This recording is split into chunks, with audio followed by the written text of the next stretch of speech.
capítulo 4. Efésios capítulo 4, verso 1. Podeis assentar. Rogo-vos, pois, eu, o preso do Senhor, que andeis como é digno da vocação com que fostes chamados, com toda a humildade, mansidão, longanimidade, suportando-vos uns aos outros em amor, procurando guardar a unidade do Espírito pelo vínculo da paz. Há um só corpo, um só Espírito, como também foste chamado em uma só esperança da vossa vocação. Um só Senhor, uma só fé, um só batismo, um só Deus e Pai de todos, o qual é sobre todos e por todos e em todos vós. Capítulo 5, versos 1. Sede, pois, imitadores de Deus, como filhos amados, e andai em amor, como também Cristo vos amou, e se entregou a si mesmo por nós, em oferta e sacrifício a Deus, em cheiro suave. Mas a fornicação e toda impureza ou avareza, nem ainda se nomeie entre vós, como convém a santos, nem torpeza, nem parvoíces, nem chocarrices, que não convém, mas antes ações de graças.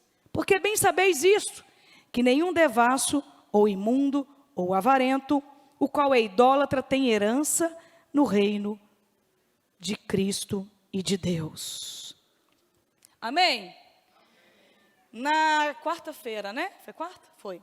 Na quarta-feira passada eu ministrei sobre Efésios, capítulo 1 e capítulo 2.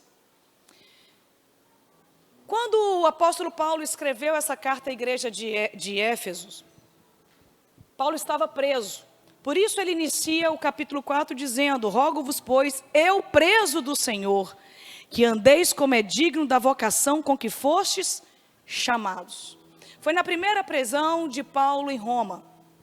E Paulo nos deixa uma carta poderosa. Paulo nos deixa uma carta posicionando a igreja, explicando para a igreja aonde a igreja se encontrava em Cristo Jesus. O que me chama a atenção era a condição que Paulo estava. Paulo não tinha liberdade que nós temos de pregar o evangelho. Paulo estava preso por pregar a palavra de Deus.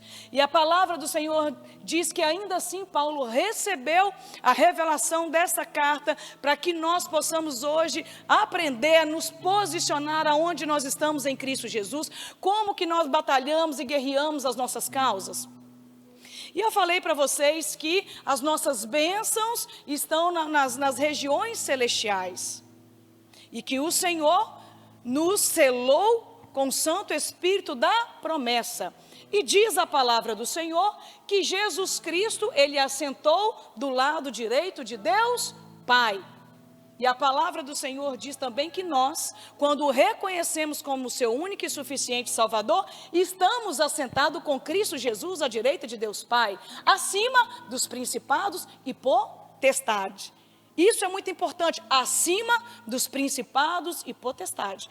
Já a palavra do Senhor, Efésios capítulo 6, versículo 10, diz que a nossa luta não é contra carne nem sangue, mas contra principados e potestades nas regiões celestiais. Mas a palavra do Senhor diz que a nossa bênção está onde? Nas regiões celestiais. E com Cristo Jesus, nós estamos assentados acima de principados e potestades. E que a nossa guerra é com Ele. Se a nossa guerra é contra principados e potestades, nós estamos acima do nosso inimigo, com Cristo Jesus. Então nós não temos que olhar para o problema e dizer para Deus o tamanho do seu problema. Nós precisamos de olhar para o nosso problema que está abaixo de nós e dizer ao nosso problema o tamanho do seu Deus. Só que além de Paulo nos revelar aonde nós estamos posicionados em Cristo Jesus, nós que o confessamos como o único e suficiente Salvador, Paulo também, ele descreveu a identidade de um cristão. Paulo, ele descreveu como tem que ser o caráter de um cristão quando nós aceitamos Jesus como o nosso único e suficiente Salvador. E Paulo, ele inicia no capítulo 4 dizendo assim: rogo-vos, pois, eu preso do Senhor, prisioneiro do Senhor. Quando ele diz prisioneiro do Senhor, ele está dizendo, não é qualquer circunstância que vai me abater, seja qual for a minha geografia, o meu espírito está com o Senhor, já não sou eu mais quem vivo, mas Cristo vive em mim, e isso traz uma paz ao apóstolo Paulo. E o apóstolo Paulo quer nos ensinar que não é circunstâncias ao nosso redor quem vai tirar a nossa paz. As circunstâncias ao nosso redor podem nos deixar tristes, abatidos, mas não vencidos, porque o nosso espírito é livre para viver os sonhos de Deus. O nosso espírito é livre para receber a revelação. O nosso espírito é livre para guerrear. A nossa carne é fraca, mas a palavra do Senhor diz: quando eu estou fraco, é que eu sou forte, porque é o Espírito de Deus que vivifica em nós. E o apóstolo Paulo continua dizendo, com toda humildade, mansidão. E lá no versículo 1 ele diz ainda: aqueles que foram vocacionados para o seu quê? Chamado.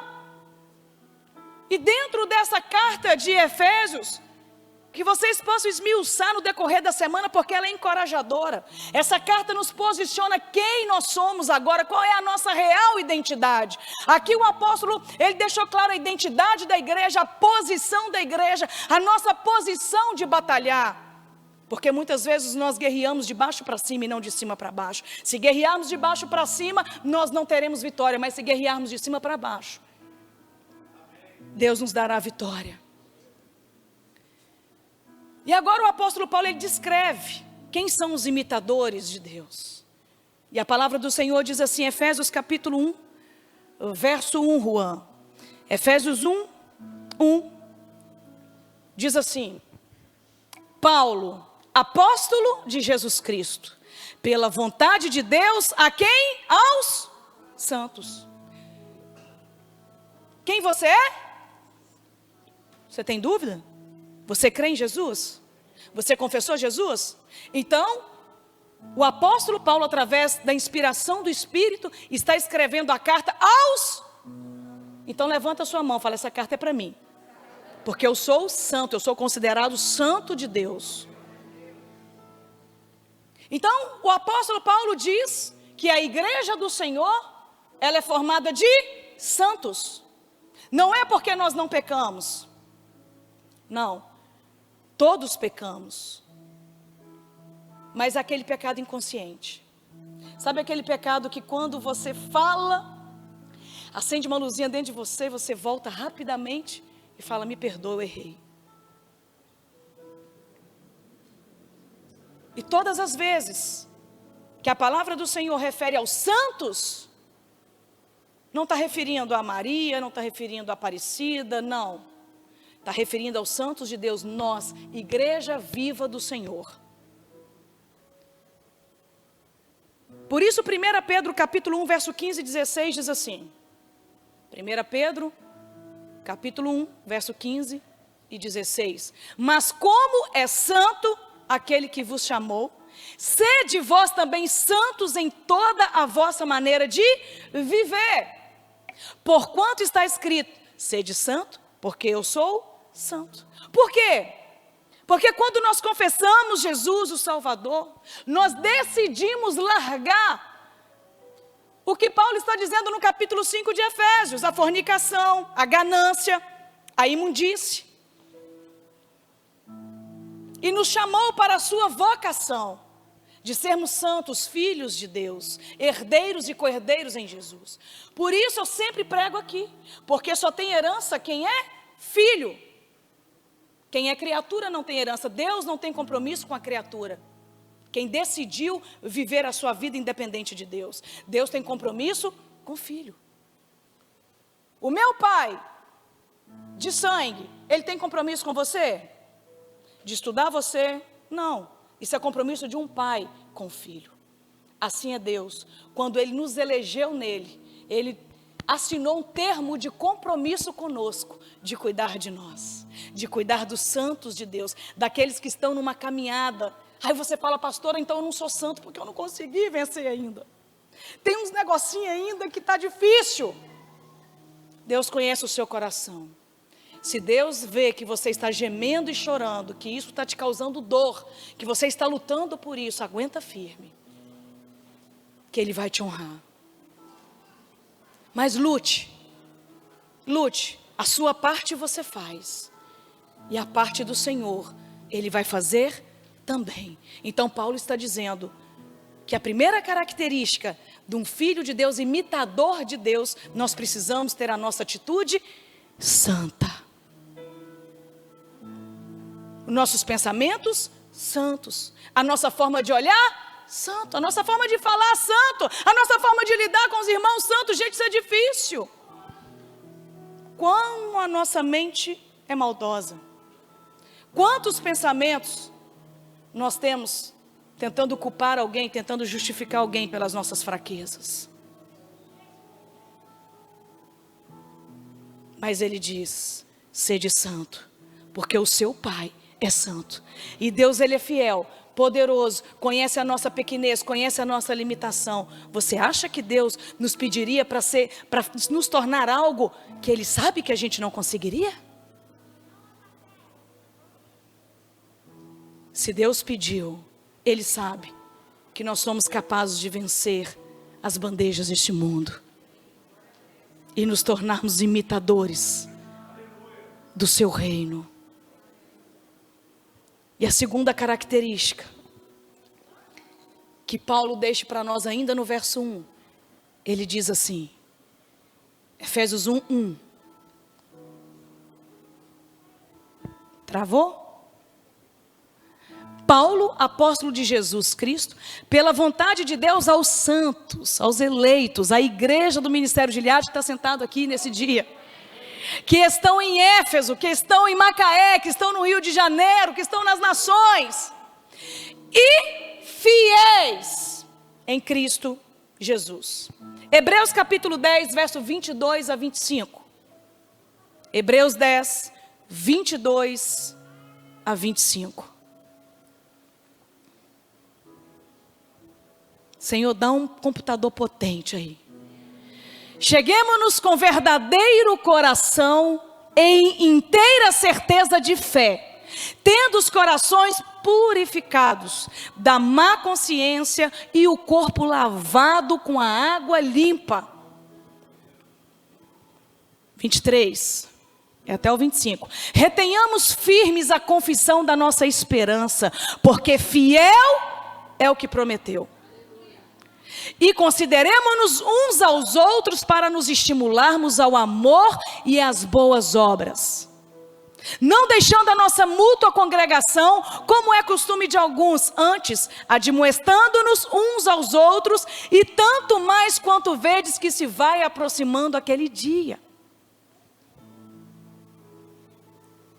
Deus está dizendo, fiel é aquele que te prometeu.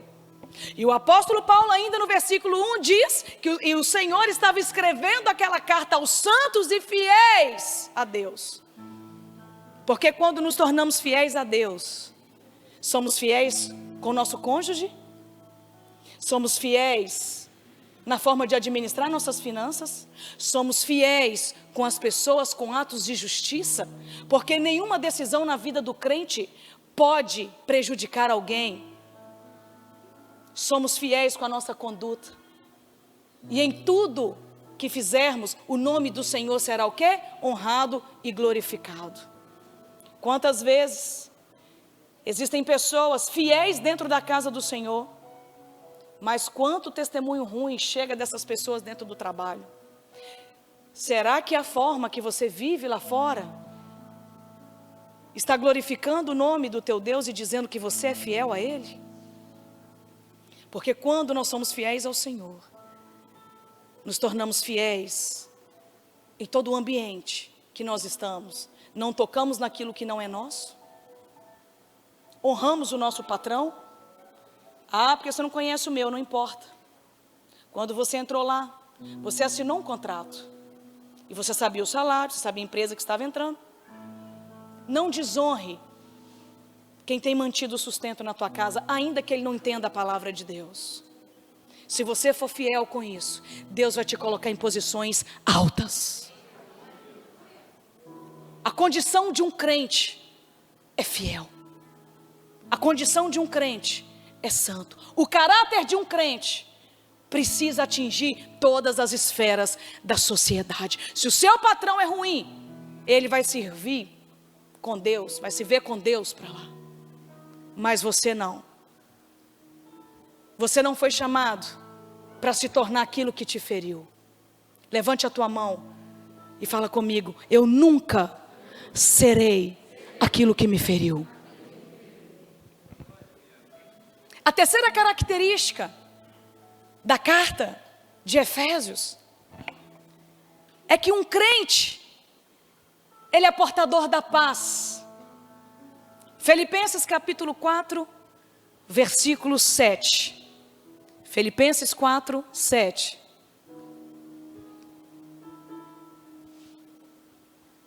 E a paz de Deus, que excede todo entendimento, guardará os vossos corações e os vossos pensamentos aonde? Em Cristo Jesus. Agora coloca Efésios capítulo 1, verso 2 para ver o que Paulo está dizendo. Efésios capítulo 1, verso 2. A vós, graça e paz da parte de Deus, do nosso Pai e do Senhor Jesus Cristo. Então um cristão, ele precisa de ter a paz que excede todo entendimento e toda razão humana.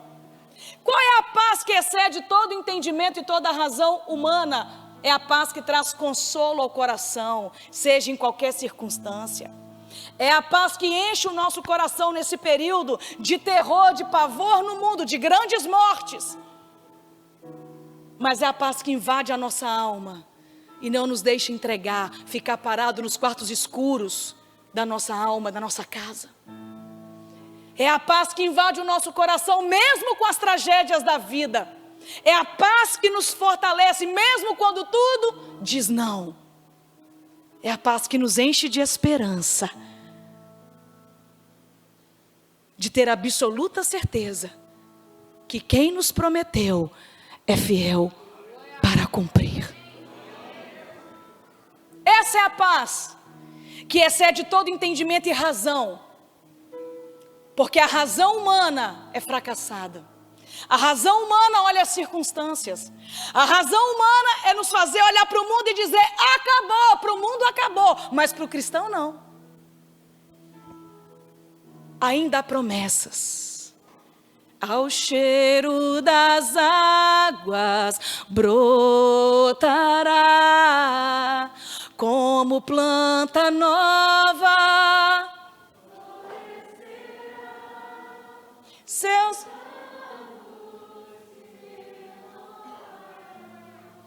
é isso daí. O cheiro das águas, o cheiro da presença de Deus é que nos acalma e nos faz passar as tempestades da vida. A outra identidade característica que Paulo afirma na carta aos Efésios. Efésios capítulo 1, verso 3.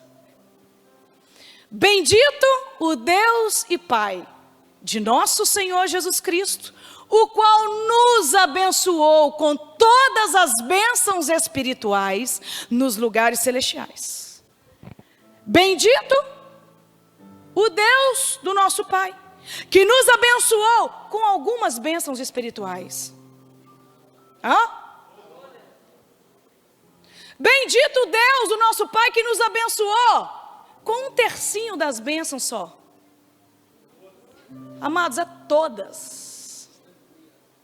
Nós somos seres selados para viver todas as bênçãos espirituais. O problema é que nós não sabemos o que é bênção, o que é riqueza. Ser milionário é ter aquilo que o dinheiro não pode comprar. Ser milionário é ter aquilo que nenhuma herança terrena pode trocar. Tudo que o dinheiro compra é barato. Nós só não entendemos ainda o que de fato é ser próspero. Ser próspero é ter a plenitude em Cristo. É você ter um casamento feliz. É você ter a sua mesa farta. Não estou dizendo ostentação. Estou dizendo todos os dias o pão na sua mesa. As suas emoções seriam emoções saradas, curadas, porque Satanás está roubando o povo de Deus nas emoções, colocando as pessoas para dormir com Rivotril. Isso é prosperidade. É você ver os seus filhos crescendo, inserido no mundo, sendo bombardeado, aonde aquilo que é errado está se tornando certo, e o que é certo está se tornando errado. Mas ele permanecer na verdade que você tem o ensinado. Isso é prosperidade. Isso dinheiro não compra. Isso é a prosperidade. É a paz que excede todo entendimento e toda razão humana. Por isso no Evangelho de João capítulo 1, verso 16 diz assim: e todos nós recebemos também da sua, o quê? Plenitude. O que é plenitude? Ser completos. Deus nos chamou para ser completo. Os solteiros aí, Deus te chamou para você casar com uma pessoa linda. Deus te chamou para você ser feliz, pleno. Depois de casado, namorar muito. Ontem eu estava assim, meu Deus, meu namorado está longe, meu pai, deixa eu então curtir pela internet. A carência, né? Carência faz a gente fazer coisas, né? Então eu falei, amor, até meia-noite tem textinho para você. Mas sabe por quê? Porque Deus fala assim, tá vendo quando está longe como é que dá saudade? É para quando estiver perto, aproveite quem Deus colocou para estar ao teu lado, de todas as formas. A plenitude de Deus é a paz em todas as áreas na sua vida. Você não precisa de ser rico. Tem como aproveitar a vida moldando o valor do nosso salário. Amados, tem gente que paga caro. Quando eu morava em Minas, pagava caro para desfrutar à beira de uma praia.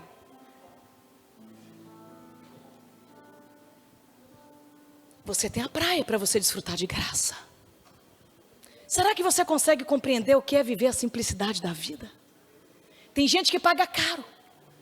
Tem gente que está dentro dela e não consegue ter forças para levantar e fazer uma caminhada e ver o nascer do sol. Ou até mesmo ir lá dar um mergulho. E aproveitar as riquezas que o Senhor te inseriu para viver. Sabe por que muitas vezes Deus não nos entrega mais? Porque o pouco, Ricardo, que Ele nos deu, nós não sabemos aproveitar. Pessoas de fora têm que vir aqui para dar um mergulho. Porque nós não sabemos agradecer ao Senhor quando nos deparamos com o sol nascente, com o barulho da onda do mar, com o ar que nós respiramos, com o passarinho que pousou do nosso lado. Amados, Deus fala através de tudo. Eu me recordo que uma vez eu fui para Belo Horizonte, eu fui fazer um curso, e alguém falou assim, ó, cuidado, porque quando você chega lá, tudo fala com você. Tem uma árvore lá, frondosa, coisa mais linda. Pensa numa árvore bonita. Amados, eu cheguei com a sede para ver a árvore, que diz que a folha da árvore é diferente. Aí eu cheguei lá e falei, Senhor, cadê a árvore? Cadê a árvore? Estou empolgado, né? Cadê a árvore? Árvore, frondosa, diferente. Aí Deus falou comigo assim, você não é aquela árvore. Eu falei, eu sou quem então, Jesus? Aquela ali toda seca. Era assim que eu estava. Seca. Com a alma ferida. Machucada. Aí eu tomei um susto. Crente igual eu? Jejua, paga preço. Aí o Senhor falou assim, é assim que você está. Mas olha para trás, que tu vai ver em quem eu vou te formar. Quando eu olhei, estava aquela árvore bonita que eu procurava. Aí eu falei: Senhor, mas o que eu tenho que fazer mais para ser essa árvore? Ele falou: aquieta-te. Com os dias aqui, eu falarei com você. Chegou a noite, só estava eu e a irmã da apóstola no quarto. De repente, a gente tentando dormir, me aparece um peru debaixo da janela do quarto. E começa: suplica, suplica, suplica, suplica, suplica, suplica. Aí Nazaré me cutucou: você está ouvindo isso? Eu falei: vai dormir, irmã, vai dormir. Eu estou cansada, vai dormir, acordei cedo, vai dormir, quieta. Eu ouvi, falei: ouviu nada. Fica quieta, vai dormir. Um sono, irmãos, um sono, um cansaço. Quando eu virei para o lado, está o bicho lá: suplica, suplica, suplica. Eu falei: não pode ser. Não pode ser. Aí ela olhou: Cris, você está escutando? Eu falei: estou escutando, mas não pode ser. Vamos tentar dormir de novo. Aí eu virei mais uma vez. Isso já era de madrugada. Quando a gente virou para dormir, o bicho está lá: suplica, suplica, suplica, suplica, suplica, suplica. Falei: Nazaré, vamos olhar o que é isso. Abri uma janela, o bicho estava debaixo da janela olhando assim: suplica, suplica, suplica. Falei: acorda, Nazaré, vamos suplicar. Enquanto a gente não suplicar, não orar, desse bicho não vai dar sossego para a gente. Irmãos, estava eu e Nazaré lá para o banheiro, e eu no quarto: Senhor, o que é que nós temos que fazer? Quando decidimos obedecer ao Senhor, houve um silêncio e houve descanso. Tem momentos que Deus faz de tudo para falar conosco. Ele bagunça tudo para falar conosco. Mas a gente quer acalmar a tempestade do nosso jeito, da nossa forma, do nosso modo de agir. Mas o Senhor, Ele disse: você, galho seco, eu quero te transformar naquela árvore frondosa. E Ele me disse: não torne aquilo que te feriu, não torne as deserções que te feriram, não torne as mentiras que te feriram. Suplique, e eu farei de ti essa árvore frondosa. E a outra característica que o apóstolo Paulo deixa para nós nessa carta registrado: redimidos e sem culpa. O que é remir? Comprar de volta alguém que tenha valor. Efésios capítulo 1, versículo 7.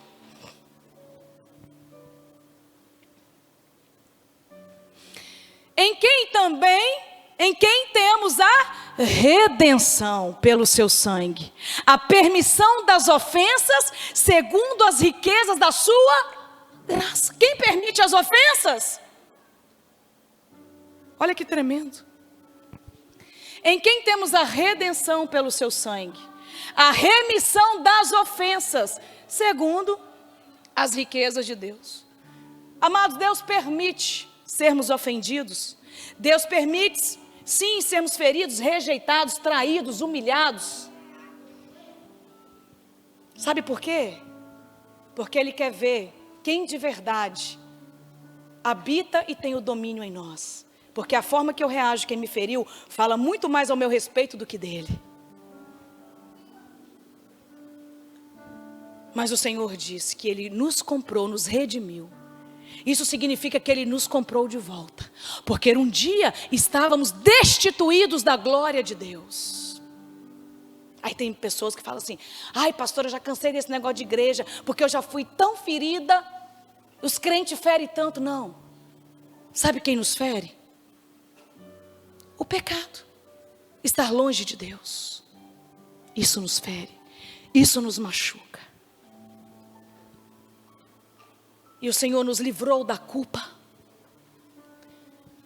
Só que eu posso sentir no meu espírito que tem pessoas aqui nesta noite que não conseguiu livrar de algumas culpas das tragédias da vida ainda. Tem pessoas aqui, pode se sentir culpado. Talvez você não praticou o ato, mas você induziu alguém a praticar e se tornou numa tragédia. Tem pessoas aqui que se culpam até por um dia ter conhecido a palavra e ter perdido a sua santidade. Porque Satanás nunca vai deixar de soprar no seu ouvido o seu passado. Porque a única coisa que ele sabe sobre você é aquilo que você fez até aqui. Mas aquilo que Deus tem guardado para você está no coração de Deus. Tem pessoas nessa noite presos, que não recebeu a remissão dessa culpa ainda. Não recebeu a libertação, a cura, a dor daquilo que te feriu. Culpa talvez que você carrega, que talvez nem foi sua culpa, mas alguém arrumou um jeitinho de trazer a culpa sobre você. O Senhor Jesus está dizendo, Ele te remiu e te comprou por um alto preço. Ele deu o seu único filho para te amar, para te curar, para te libertar, para reescrever a sua história. Será que você é tão sem valor assim? Será que você realmente é aquilo que falam ao seu respeito? Será que você realmente não vai prestar para nada? Será que realmente você não vai dar em nada? Talvez você ainda não reconheceu o amor daquele que te amou primeiro. Não tem como o Senhor te perdoar se você mesmo não te perdoar e lançar essa culpa. Miqueias capítulo 7, versículo 19. Tornará a piedade-se de nós, sujeitará as nossas iniquidades, e tu lançará todos os seus pecados nas profundezas do mar. E ainda coloca uma plaquinha, proibido pescar. Por que você fica buscando aí na sua mente toda acusação do passado? Por que a dor ainda te incomoda? Por que o erro que você cometeu te incomoda? Deus nunca nos disse que não pecaríamos, que não erraríamos. Ele sempre disse que nos arrependeríamos. Será que você recebeu a promessa da redenção de Efésios capítulo 1, versículo 7? Provérbios capítulo 28, verso 13.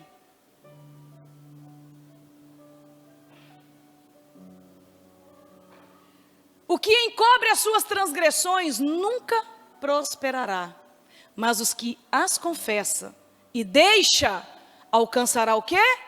Misericórdia. Então eu preciso de confessar, sair falando do meu pecado para todo mundo? Não, procura um líder, alguém de Deus de verdade que não vai expor sua vida. Abra o seu coração, chama a Deus para entrar nessa dor. Chama a Deus para entrar nessa escuridão. Chama a Deus para entrar nessa vergonha que você sente. Porque não tem ninguém que meu filho foi santinho. Você não é diferente de ninguém. Para Deus não tem pecadinho e não tem pecadão. Somos nós que tentamos pesar a balança de Deus. Hebreus capítulo 10, verso 17. E jamais me lembrarei de seus pecados e das suas iniquidades. O Senhor quer te libertar desse peso que você carrega, dessa culpa que você carrega, para você ser livre em Deus, para viver os sonhos de Deus. E a característica mais linda de um imitador de Deus, a identidade mais poderosa, é de sermos filhos. Efésios capítulo 1, verso 5. E nos predestinou para o quê? Filhos de adoção por Jesus Cristo. Essa palavra adoção é tão pesada, que tem gente que fala assim, eu sou filho adotivo, tem uma vergonha de falar. Por que adoção? Porque Jesus foi o primogênito. E através dele, Jesus, o Senhor, o nosso Pai nos tornou o quê? Filhos. Porque Deus amou o mundo de tal maneira que deu o seu único filho para que todo aquele que nele crê não pereça, mas tenha a vida eterna.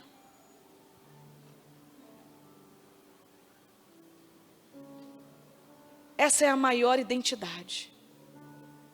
Porque quando não nos tornamos filhos, permanecemos com a nossa mente de escravos. E a mente escravizada é uma mente sem redenção de pecados. Uma mente escravizada é uma mente subjugada. Uma mente escravizada não tem as promessas de Deus guardadas na mente e no coração e não sabe viver as promessas de Deus. Eu era assim. Eu amo dar presente, amava presentear as pessoas. Mas quando eu recebia, eu achava que eu não era digna. Porque a minha mente não era ainda de filha, era de escrava.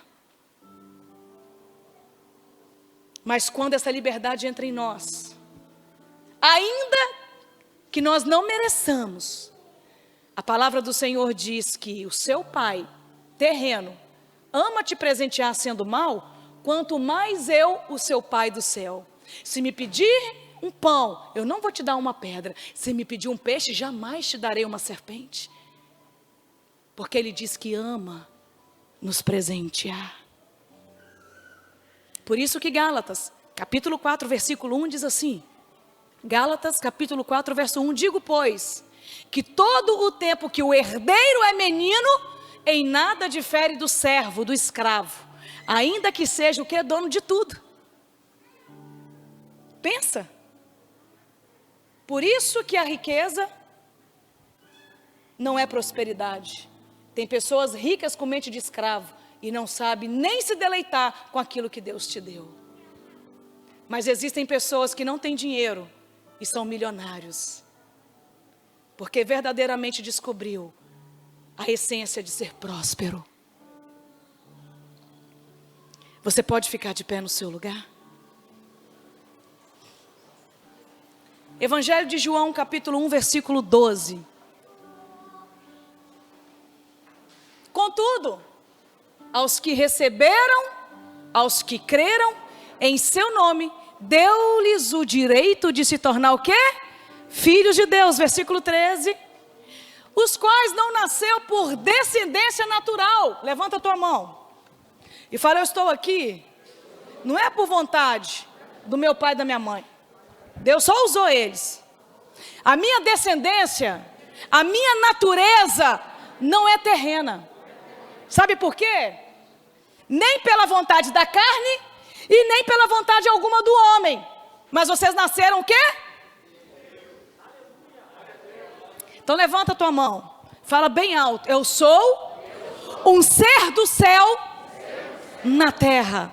Eu sou herdeiro, portador da promessa. E eu hoje serei livre. Receberei verdadeiramente a remissão dos pecados que me acusam. E eu serei livre para viver as bênçãos de ser filho de Deus. Aleluia! Glória, glória, glória, glória, glória, glória, glória. Glória, glória, glória, glória, glória. Oh, glória! Aleluia! Aleluia! Aleluia, aleluia. Oh, meu Deus. Aleluia. Oh, Jesus. Ilumina essa equipe de louvor, meu Pai, para entender o que eles têm que ministrar. Em nome de Jesus. Tudo aqui é assim, é pelo Espírito. Ilumina, Jesus. Aleluia, aleluia. Você vai dando aleluia, porque no meio dos louvores nós somos curados, liberta a cura. A palavra do Senhor diz que Josafá colocou os inimigos por estrada dos seus pés, quando ele pegou os levitas e chamou os levitas para adorar. Então ora por eles, que o Espírito Santo vai falar ao coração deles o que o Senhor quer ministrar ao seu coração nesta noite. O culto não pode ser mecânico. O culto a gente faz assim, a gente se programa, mas o Espírito Santo precisa ter liberdade para atuar. Então abra o seu coração nessa noite, abra o teu coração, fala: Senhor, entra nessa escuridão, entra nesse ouvido perturbador, entra aqui, Senhor, ilumina as trevas.